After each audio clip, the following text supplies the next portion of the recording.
All right, so I'm filling in for Doug this morning.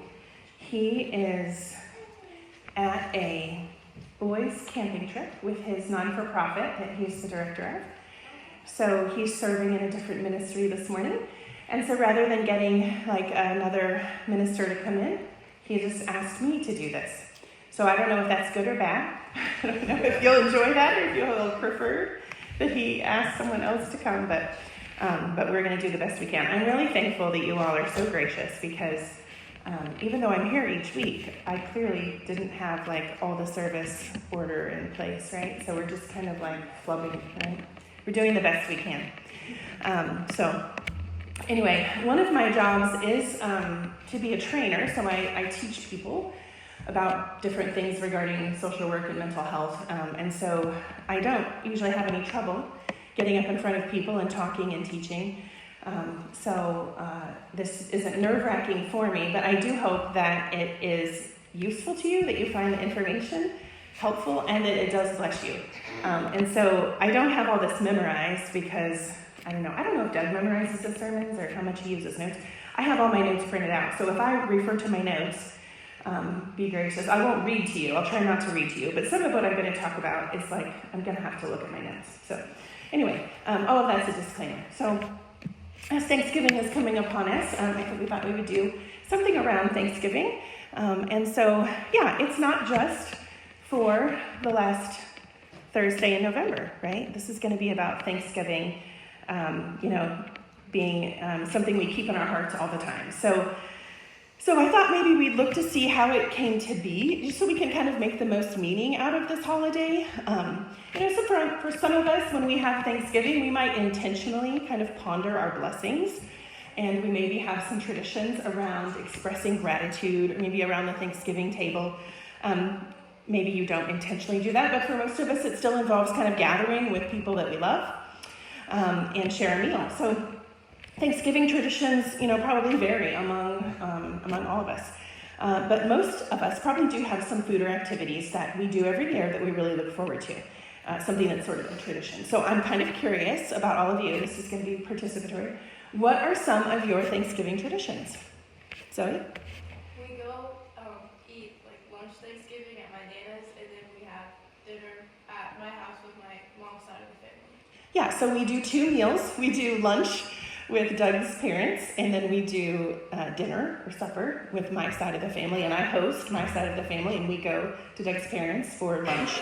It's always a little bit of a rushed afternoon, right? And sometimes we don't feel hungry at supper time quite yet, so that's always a challenge. Does anybody else go multiple places and you feel like you're not even hungry for the next meal? Anybody else? Some of you, I know. What are some of, Kevin, you do? Yeah, you go to lunch and then supper with us? I start eating about 11 o'clock in the morning, and it lasts around 8 or 9 o'clock at night. Yeah, it's truly a feast, right? It's truly a I eat feast. a couple of places, so. Yeah. Mom? Well, for years and years, and it seems like for years and years, we always had Thanksgiving at our house, mine and John's, and the family would come. But then the family kept growing and growing and growing, and I kept telling the girls, one of these days you better figure out all this because I'm not going to be able to do it anymore. And now that day has come, and for this will be the 3rd year at your house, or 2nd? Oh, I think it's since November of 21. Okay, so then now we have it at Amy's house, and she has a much bigger house now than we ever did. We used to have to eat in 3 different rooms because we just didn't have enough space in one room for all of us. It was up to like 15, and finally I said, this is enough. And so finally, somebody took the hint, and we said, we'll have it at my house. And so now we have it at Amy and Doug's. Lots of parking room, lots of eating room, lots of food, and lots of love and thankfulness. Yeah, we do enjoy that. The house we moved into in 21, I think that's part of why we started hosting, is that we did have a space that was big enough to hold everybody. So that was really nice. What are some of your favorite foods? Like, are there times when you're expected to bring a certain dish? It's like your signature Thanksgiving dish. Zoe? My grandma always has to bring mashed potatoes, or I'm not going to Thanksgiving. Yes. Sharon's mashed potatoes are the potatoes that everybody wants on my side of the family. Wow. They're her signature dish. homemade noodles and pies. So you're busy. You're busy. Thanks. Yeah, so you go to your daughter's and you bring the noodles and the pies. Yeah, Dave. Mine is the whole meal. Is the what? The whole meal. The whole meal. There's about 25 of us now. You cook the whole meal? And nobody brings it like potluck style for you? I got one, but we used to do like your mom. We'd go with my parents and then I took over. And now we've outgrown that, so we have our siblings another day. Yeah. Yeah, so different traditions. Go ahead, Lana. She cooks the whole meal? Yeah. I mean, my mom really did cook our whole meal for a long time. She just really didn't want anybody bringing anything. But now, That's what our mothers did. yeah. Now Doug cooks the turkey, which helps a lot. And then she does most of the side items, mostly because my brother is very particular and he just wants her side items. So I don't think he would want us to make the other side items. He might not come if somebody else made the potatoes. Zoe? Nana's cranberry salad. Nana's cranberry salad. That is a hit. And actually, I think we shared it last year at the Christmas dinner, if you remember cranberry salad. I think you got the recipe for the cranberry salad, Nana. Yeah, and one of the things that the girls have always made is the apple cranberry cookie cobbler. That's kind of like our signature dish, and sweet potatoes. So those are things I make every year. So we all have traditions, right? And I kind of wonder where these came from. But do you all remember about learning about the first Thanksgiving? Maybe when you were a kid in school, do you remember learning about that? What are some of the things you remember? Kind of what stands out to you thinking about what the teachers taught you in school about Thanksgiving? Zoe? Pilgrims. There were some pilgrims. Hats. Pilgrims with hats. Yeah, I think we made little crafts out of pilgrim hats, right? I think that was something I remember doing. Anybody else? So we have different generations here. Zoe, of course, is in the current generation, still in school. I'm a bit older, and then there are people that are even older than me. Do you remember anything about what you learned about Thanksgiving and if it's actually true? No? I mean, the story that kind of we all know, right, is that, there were some pilgrims, there were Indians, and then there was this cornucopia, right? That sort of like cone-shaped thing full of food. I just remember those were like the decorations of Thanksgiving. And those are sort of the images that come to mind when I think about, the stories of how Indians and pilgrims came together in unity to share their harvested food. But I know I have wondered what really happened. I'm always kind of suspicious about history. So you can find tons of information online about all these things. And so I did my very best to fact check what I researched. And so I hope it's all true. But of course, if it isn't, you can find anything on the internet to support almost anything that you want to say, right? But I did my best to make sure this was actually true.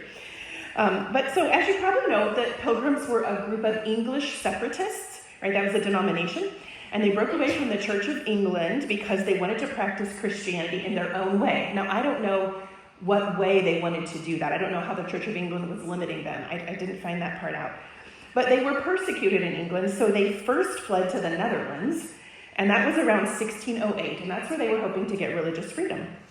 But life in the Netherlands was difficult economically, and they feared losing their English identity. So they decided to seek a new life in America where they thought they could worship freely and build a community based on their beliefs. So in 1620, this is the story we know, about 102 passengers boarded the Mayflower, a merchant ship. And their original plan was to settle near the Hudson River in present-day New York, but storms pushed them north to Cape Cod. And so they landed at Plymouth, which is present-day Massachusetts, in November of 1620. Now, that wasn't the year they first had Thanksgiving. It wasn't 1620. It was the next year. So the winter was really brutal. Nearly half of the settlers died from disease and hunger and exposure. So we started out with 102, and we were left with like 50. Okay, that's yikes. So with help from local indigenous peoples, we would call them Indians, right? As we have tradition, that's how we've always referred to them growing up in school. Now I think you're supposed to say indigenous peoples or Native Americans. That's more politically correct or respectful of their culture. But especially Squanto and the Wampanoag tribe, they were the ones who taught them how to grow crops and survive. And so the Pilgrim settlement at Plymouth, because of the help from the Indians, became one of the earliest successful English colonies in North America. There were already other English people there. It wasn't like the Pilgrims were the very first people to ever come from Europe. There were already people there, but but the Plymouth settlement was one of the most successful. And so what we commonly believe about the first Thanksgiving was shaped by the Indian and the European traditions, right? The harvest traditions. So it was kind of a blending of two cultures. So the Wampanoag taught the pilgrims how to grow corn, beans, and squash, and those were really central to their own harvest celebrations. And then, so as native harvest ceremonies, of course, they worshiped their creator and nature. That's kind of the spirituality of Native American tribes.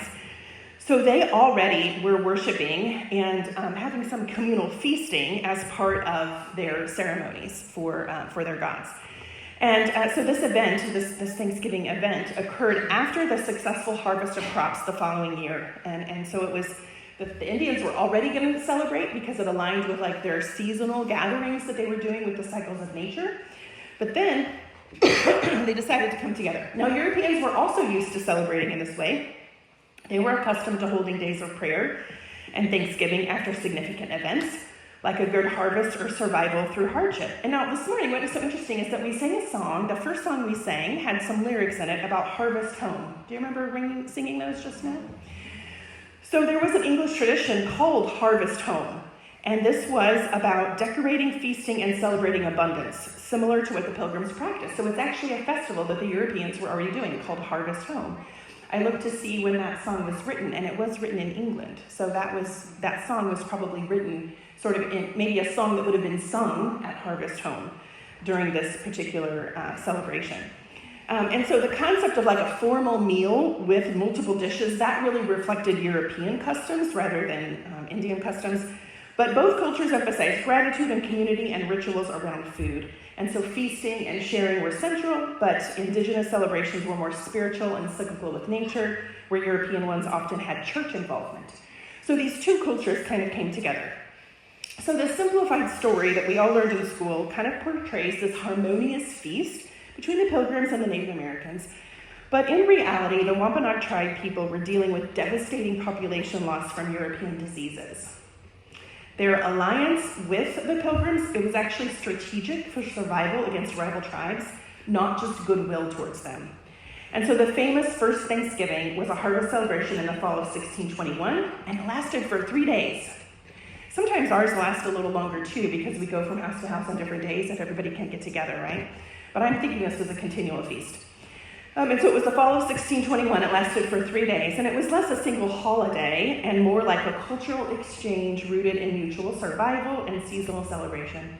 So despite this harmonious picture, relations between settlers and indigenous peoples later deteriorated into violent conflicts, even a war. So it's not so much of a happy ending. Go ahead, Zoe. But the Thanksgiving tradition continued despite all of this. Maybe it's because it wasn't uncommon for people to celebrate the bounty of harvest. Long before European settlers arrived, Native American tribes held those harvest festivals I was just mentioning to give thanks for the bounty of the land tied to their agricultural cycle. And these events were deeply connected to gratitude towards nature and the Creator, involving prayer, song, and communal sharing. And then in Europe, similar harvest festivals were celebrated at the end of a growing season, with festivals marking the first wheat harvest, featuring feast music and decorating barns with crops, as I mentioned. And so many were tied to Christian traditions. So over the years, various U.S. colonies and states celebrated days of Thanksgiving. After that 1621 first Thanksgiving at Plymouth, similar days of thanks were held in New England colonies, often in November. These were usually religious observations declared by local leaders to give thanks and victories, when they had some blessings. After the American Revolution, George Washington proclaimed a national day of Thanksgiving. That was in 1789, but it was a one-time event, so it didn't keep going year after year. Other presidents occasionally declared Thanksgiving days, but there was no fixed annual holiday until later. And so, have you ever heard of Sarah Josepha Hale? Any history buffs in here? Have you heard of Sarah Josepha Hale? Now, this is a story you can share at your Thanksgiving with your family. Well, she wrote Mary Had a Little Lamb. You remember that children's song? Yeah, so I don't know if she's more famous for Mary Had a Little Lamb or this, but she is also known for campaigning to make Thanksgiving a national holiday. So she believed a national day of thanks would unite the country, especially during the Civil War. So for 17 years, she wrote editorials and letters to politicians promoting the idea. She was an editor of a women's magazine, so she was used to writing. But in September of 1863, Hale wrote a persuasive letter to President Lincoln, urging him to declare Thanksgiving a national holiday.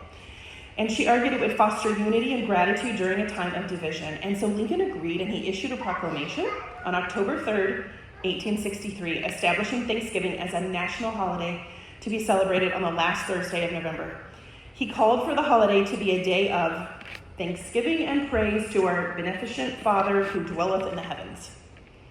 Right, so today, Thanksgiving celebrations often include family gatherings, feasting with turkey as the centerpiece, parades, like the Macy's Day Parade, if you all used to watch that on TV, and football games, right? That's what it looks like now. But it also has become a time for giving back to the community, right? Like we see more food drives, and we see more opportunities to serve others. And then some of you mentioned, your other traditions, like going to different people's houses and the foods that you bring that are sort of your signature dishes. Go ahead, Zoe. So how did festivals at harvest time become a thing, right? We know how they kind of became a thing in the U.S., but how did they become a thing? Doug has shared with us many times about the festivals in the Old Testament that the Israelites were commanded to host. And we'll look at those in just a moment. But many ancient cultures believed their gods required festivals and offerings to maintain favor, ensure fertility, and guarantee agricultural success. So here's some notable examples. So there's ancient Egypt. This is where they celebrate the Nile's flooding, which was essential for crops. Their purpose was to celebrate the renewal of life and fertility. Then in ancient Greece, they also focused on fertility and crop growth. They honored the gods Demeter and Persephone.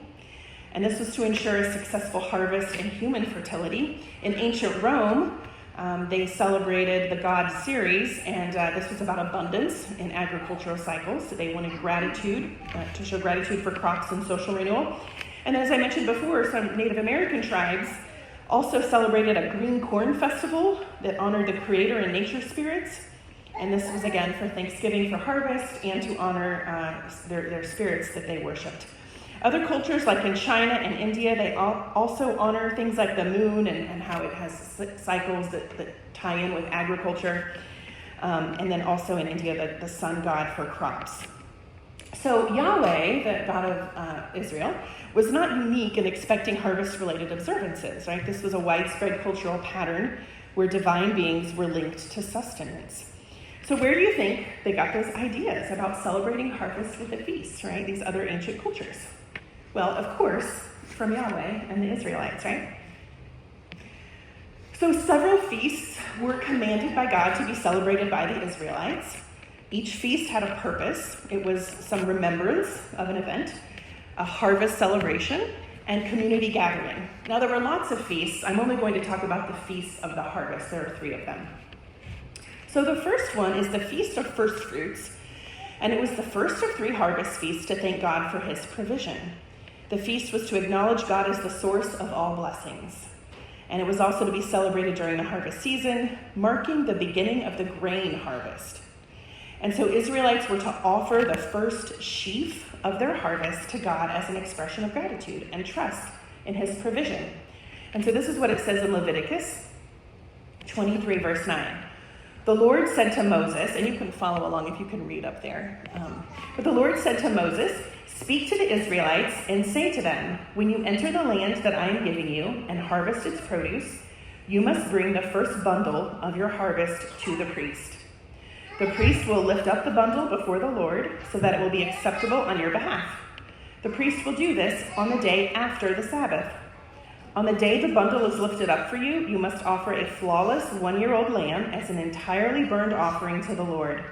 The accompanying grain offering must be 2/10 of an ephah and choice flour mixed with oil as a food gift for the Lord, a soothing smell. The accompanying drink offering must be 1/4 of a hin of wine.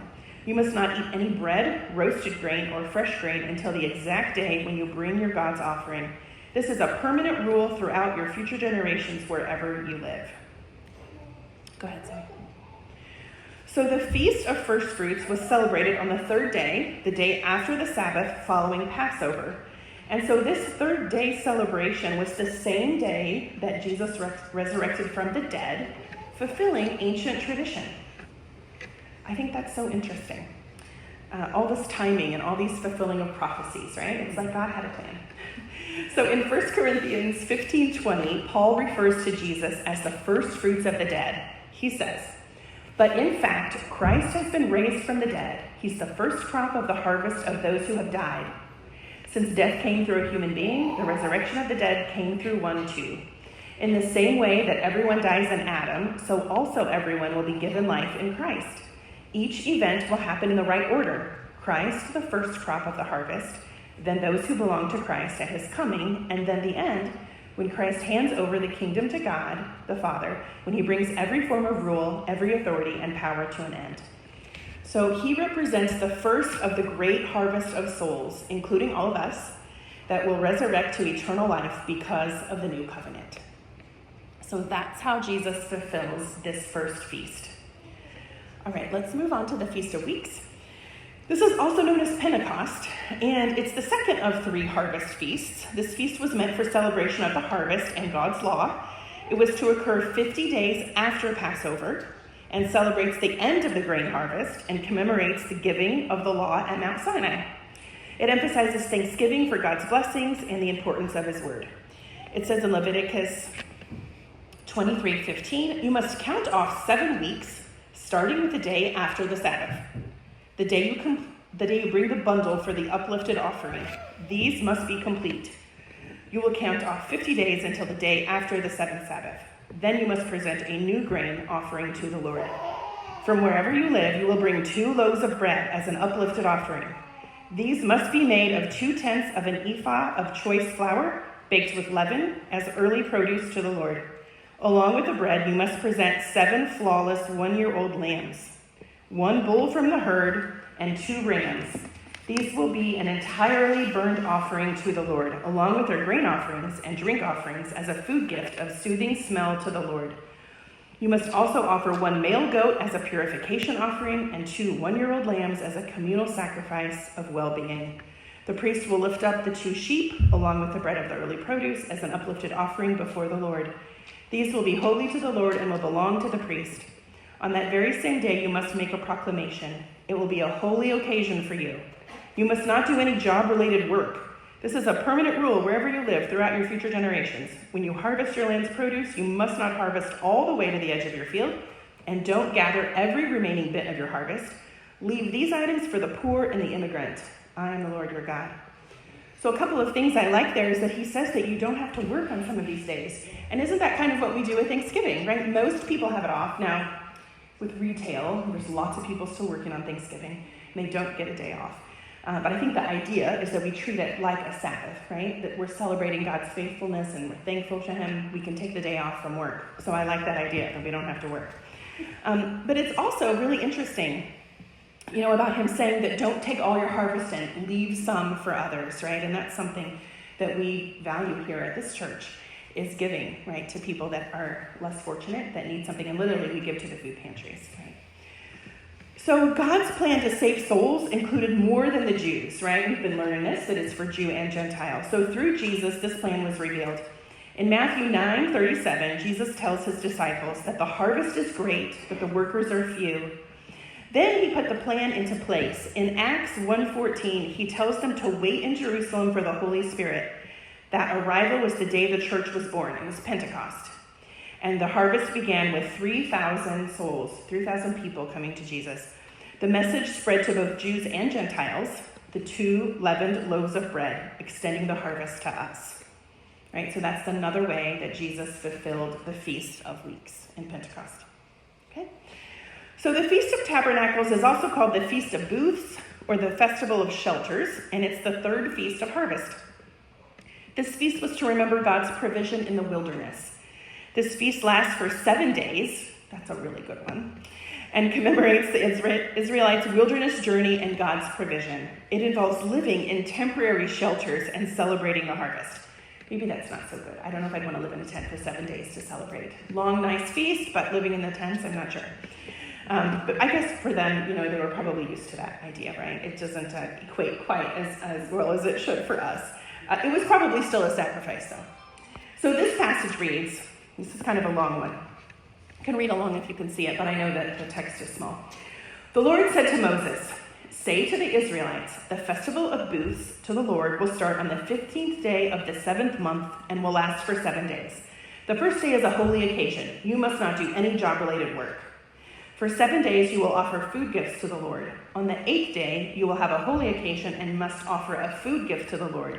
It is a holiday. You must not do any job-related work. These are the Lord's appointed times that you will proclaim as holy occasions, offering food gifts to the Lord, entirely burnt offerings, grain offerings, communal sacrifices, and drink offerings, each on its proper day. This is in addition to the Lord's Sabbaths and in addition to your presents, all the payments for solemn promises, and all the spontaneous gifts that you give to the Lord.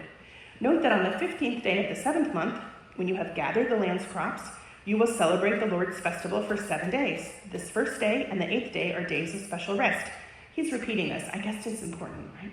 On the first day, you must take fruit from the majestic trees, palm branches, branches of leafy trees, and the willows of the streams, and rejoice before the Lord your God for 7 days.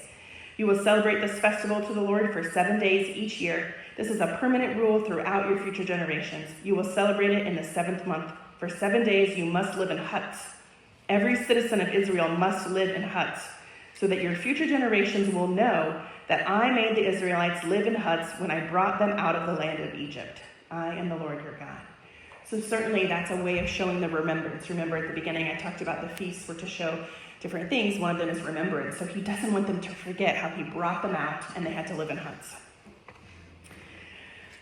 Go ahead, Zoe, to the next one.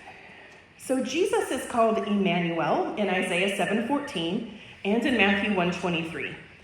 Matthew's gospel explains that Emmanuel is an identity title referring to Jesus. And of course it means God with us. We hear that word a lot at Christmas time, right? There's some songs about Emmanuel. And of course this was foretold by the prophet Isaiah and it was fulfilled in the birth of Jesus. And in John 1:14 it says, and the word became flesh and dwelt among us, and we have seen his glory as of the only Son from the Father, full of grace and truth.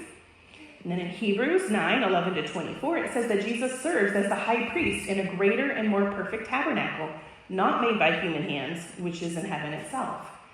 So Jesus, he put on a temporary tabernacle, a human body, to dwell on this earth and offer himself as a sacrifice for all of humanity. Jesus perfectly fulfilled its purpose. So just as the tabernacle was a place for God to dwell with his people, Jesus came so God could be with us. So this is how he fulfilled this feast. He actually became the tabernacle. So each of these feasts has unique themes of remembrance, gratitude, community, and celebration, emphasizing the Israelites' relationship with God and his faithfulness throughout their history. These feasts not only served as religious observances, but also fostered a sense of identity and community among the Israelites.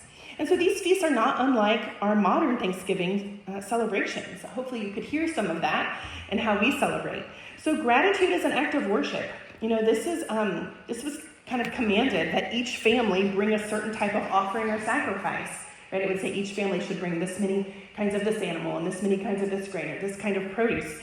And don't we do this too, right? We just talked about sort of a potluck style meal, but often each family brings something to share, maybe their best dish determined ahead of time, or maybe if you're the hostess, you make sure that you have all the food so that everyone has what is needed.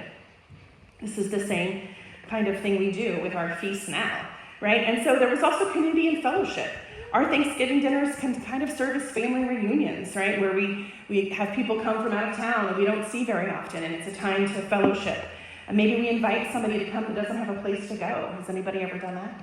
Where you invited someone that didn't have a place? That's another thing, right? We can welcome the people that don't have anywhere. So these are all about, maintaining and strengthening relationships. And then remembering God's faithfulness. I just spoke about that. But a lot of families do spend some time intentionally sharing what they're thankful for. Certainly when you look at fall decor, there's like thankfulness is everywhere, right? At Thanksgiving, thankfulness, the word is everywhere. But do we actually take time to think about what we're thankful for?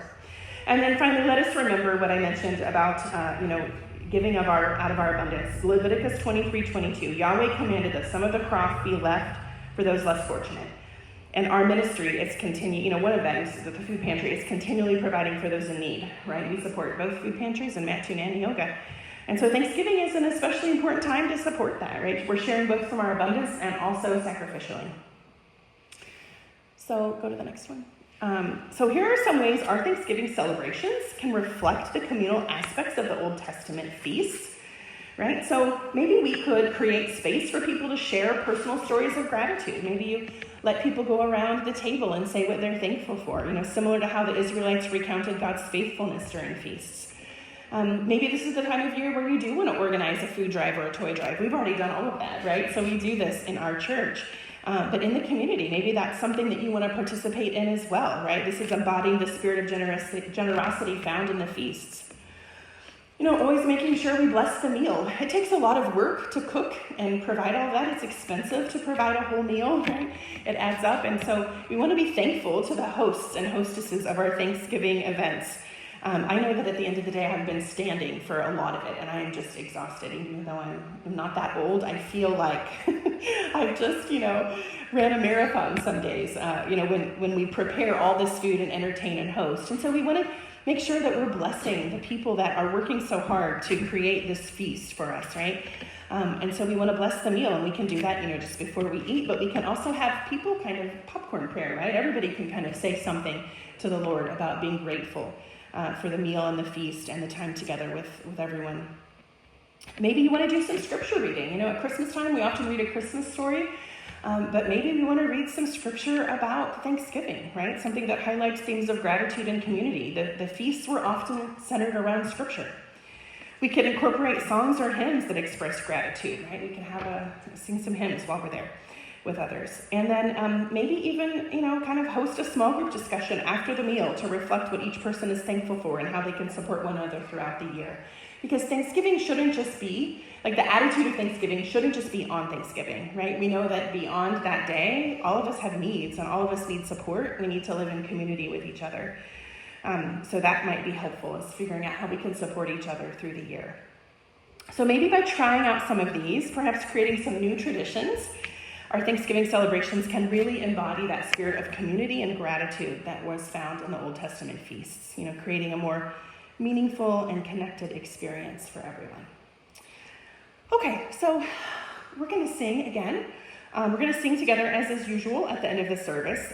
But while you sing, or even if you don't sing and you're just listening, consider some of these ideas, right, as the song is playing. You can ask yourself, brainstorm in your head, right? How can I incorporate the spirit of the Old Testament feasts into our Thanksgiving celebrations? Or how can I embrace a lifestyle of Thanksgiving, not just on one day, but throughout the year? Right? So those are the things to reflect on. And then we're going to hopefully skip the ads, or Zoe's going to have them on mute while they play. And we'll see what happens.